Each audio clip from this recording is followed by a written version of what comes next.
দেশে চলমান তথাকথিত মব কালচার বা গণপিটুনির সংস্কৃতি আর কোনোভাবেই বরদাস্ত করা হবে না বলে হুঁশিয়ারি দিয়েছেন স্বরাষ্ট্রমন্ত্রী সালাউদ্দিন আহমদ। তিনি বলেছেন, দাবি আদায়ের নামে সড়ক অবরোধ কিংবা মব তৈরি করে বিশৃঙ্খলা সৃষ্টি করলে সরকার কঠোর ব্যবস্থা নেবে।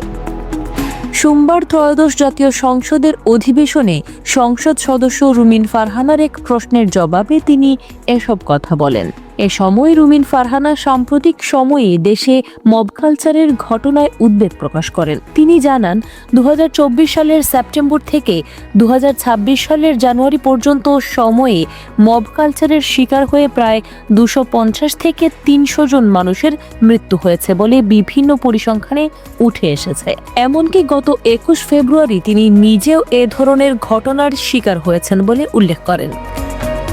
জবাবে স্বরাষ্ট্রমন্ত্রী বলেন, দায়িত্ব নেওয়ার পরই সরকার স্পষ্টভাবে ঘোষণা করেছে বাংলাদেশে কোনো ধরনের মব কালচার থাকতে দেওয়া হবে না। তিনি আরও বলেন, সড়ক অবরোধ করে দাবি আদায়ের যে প্রবণতা আগে দেখা গেছে সেটিও আর অনুমোদন করা হবে না। তবে জনগণের দাবি জানাতে গণতান্ত্রিক পদ্ধতি অনুসরণের আহ্বান জানিয়েছেন তিনি।